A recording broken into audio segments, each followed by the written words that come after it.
Where is the line between security for the community and individual freedom? The COVID-19 pandemic has created a gateway for a surveillance state that is reminiscent of an Orwellian novel.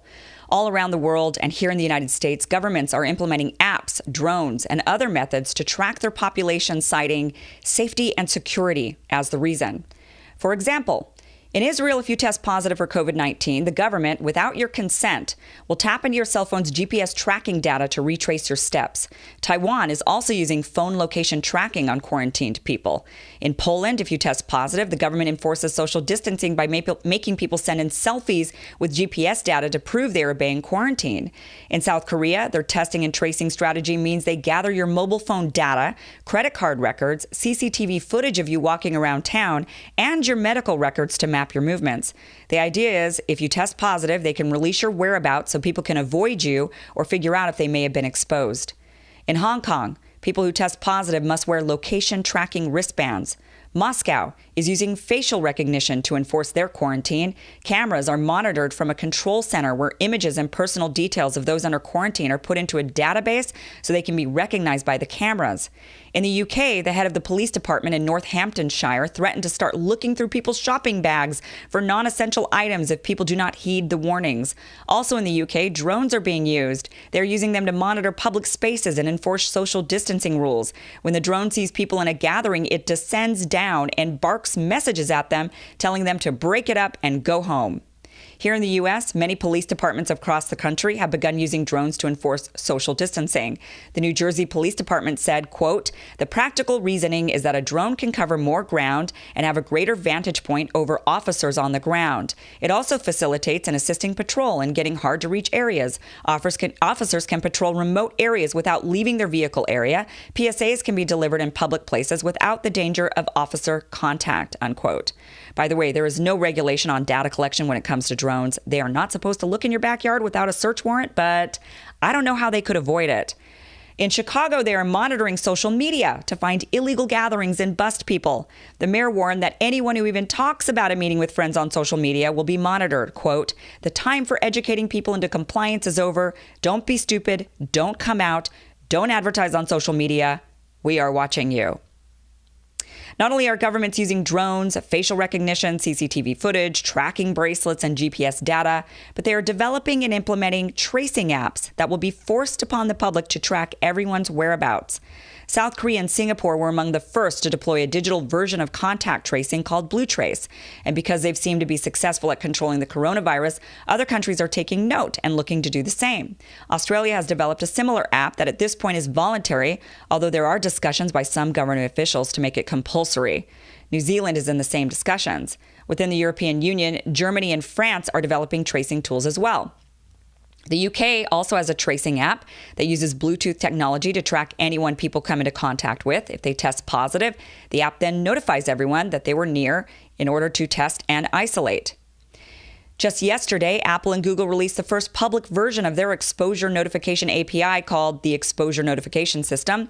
It's designed to notify individuals of potential exposure to others who have confirmed cases of COVID-19, while supposedly preserving privacy around identifying info and location data. This technology will be available not only for governments, but for the private sector as well. Your boss might require you to have the app to keep your job. Now, technology isn't the only weapon being used. People all around the world are becoming citizen police and are snitching on their neighbors. According to AP News, in Tulsa, Oklahoma, a bar owner was busted after serving birthday shots to more than a dozen motorcyclists who showed up unannounced. Another establishment live streamed a drag queen show on Facebook while up to 20 people drank inside the locked bar. Both received misdemeanor citations and court dates after police responded to tips that the bars were violating the mayor's order. In hard-hit New York City, people arrested the owner of an illegal Brooklyn speakeasy where a dozen people were found drinking and gambling after someone called 311 with a tip. In Chicago, a yoga studio that believed it qualified as an essential health and wellness service was closed after the city, tipped off by several residents, disagreed. Now the studio faces a fine of up to $10,000. The owner said, quote, "We're not here to cause problems. We're here to practice our poses." In Naugatuck, Connecticut, resident Gwen Becker said she was mortified when she drove by a golf course and saw a crowd gathered around a food truck and eating at tables together. So she took a video that her friend posted on Facebook, prompting the mayor to shut down the course. In some places, investigators are patrolling the streets looking for violators. A team enforcing Denver's shelter-in-place order issued 5 citations, including to Hobby Lobby and a GameStop franchise that claimed it was essential, and more than 600 warnings to businesses and individuals. The team also patrols neighborhoods, parks, and recreation areas. In Newark, New Jersey, police shut down 15 businesses in one night and cited 161 people for violating the governor's restrictions, saying others would be next if they didn't heed directives. And Maryland State Police said they've conducted nearly 6,600 businesses and crowd compliance checks. Chicago police even disbanded a funeral after seeing a group of up to 60 people, many elderly, congregating inside a church. Police in Spain, sometimes aided by videos and photos posted online, have arrested nearly 2,000 people and fined over 230,000 for violating quarantine orders. And in New Zealand, a police website set up for the public to report violators crashed after too many people tried to access it all at once. Among the complaints were people playing rugby and frisbee and holding impromptu corona parties. Throughout the U.S., apps or hotlines have been set up to help residents police their neighbors. They were unveiled in places like New York City, Los Angeles, Pennsylvania, Riverside County, California, Frisco, California, Washington State, Kentucky, and Louisiana. Not only are governments beginning to surveillance us and track us, but the virus is turning everyone into each other's enemy. The scariest part is people are on board with this. Governments cannot get away with this without public support. People amongst us, our neighbors, our friends, are calling for more government surveillance and enforcement, and it's all based on fear. Now, of course, we need a society of order and safety, and we all, of course, need laws and police enforcement. But what we should always ask ourselves is, what is the function of laws and police enforcement? What do we want them to accomplish for us? In my opinion, these tools should ideally be used to help us maintain freedom and independence. For example, someone breaking into my home and stealing my things is counter to my independence. We make laws to prevent this and punish those who break those laws. On the other hand, laws that prevent me from smoking marijuana, for example, even in my own home, are not protecting my freedom in any way. In fact, it's limiting my freedom. Now, things get tricky when behaviors impact others. For example, when someone chooses to smoke in a public place, others are subjected to their smoke. However, people could choose to not patron an establishment that allows smoking. Rather than making laws that ban smoking, governments could tell establishments they could be held liable if any of their non-smoking employees end up with lung cancer. That would likely have the same effect without actually making a law that limits a private establishment's independence. Now, what about this virus? It's kind of like smoking in that it's something in the air that could affect your life, but there's a huge difference. For one, you can't see it. And two, getting and spreading this virus isn't a choice. It's just something that naturally happens and has happened since the dawn of time.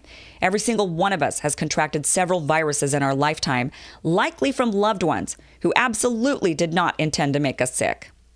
Our solution has been to criminalize the virus and make every single one of us into suspects. And since we're all potential criminals, we are all to be monitored and surveilled to ensure we don't commit the act of unknowingly spreading the virus. It's very Minority Report. Imagine if they banned smoking and made the case that since smoking is bad for the environment and others' lungs, they must surveillance all of us to ensure none of us suddenly choose to light up. Or what if they decided to track our GPS data to ensure we don't go into someone's home uninvited? Or they told us they needed to allow the NSA to listen to our phone conversations to make sure we are not terrorists. Oh, wait. And by the way, the previous examples are all choices. Smoking, burglarizing, and terrorizing are all choices a person has to make. Spreading a virus is not. By caving into this fear, we are giving our governments carte blanche to assume we are all criminals who need to be watched and tracked. And once they have that power, they never relinquish it. When we have a vaccine or reach natural herd immunity for COVID-19, they will say they need to continue the surveillance in case of another pandemic. They will tell us it's for our safety and you can't have any freedom if you are dead, that this is better than the alternative. You know, agoraphobes have the same philosophy. It's better to remain cooped up safely in your home than to ever venture outside where anything can happen. Life has its risks. Natural disasters and viruses are part of that risk. Driving a car comes with risk. Kissing someone new comes with risk. Eating delicious meals come with risk. That risk should be a choice, and it should be done without Big Brother watching. Catching a virus is a risk you take when you choose to be a part of human society. Otherwise, you can stay in your home or move to the middle of nowhere. But to say you are watching me in order to ensure I don't commit a crime is not using the tools of law enforcement to bring about more freedom and independence. In fact, it's the opposite. A better path forward is to understand that this virus is circulating and there is nothing criminal about that.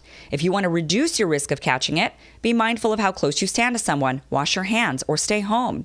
If you can't stay home, then understand that living as a human in a human world is risky. There are ways to mitigate risks, but those ways should have limits, and the limit should be when they infringe on quality of life, privacy, and freedoms for the whole. There's nothing wrong with attempting to slow the spread so that we all don't catch it at once and end up overwhelming the hospital system. But tracking, surveillance, and collecting data on each of us is beyond preventing overwhelmed hospitals. It's creating a society where we're all suspicious of one another, and the usage of these techniques will survive well beyond the end of this pandemic. Thank you so much for watching. Please subscribe, hit the bell.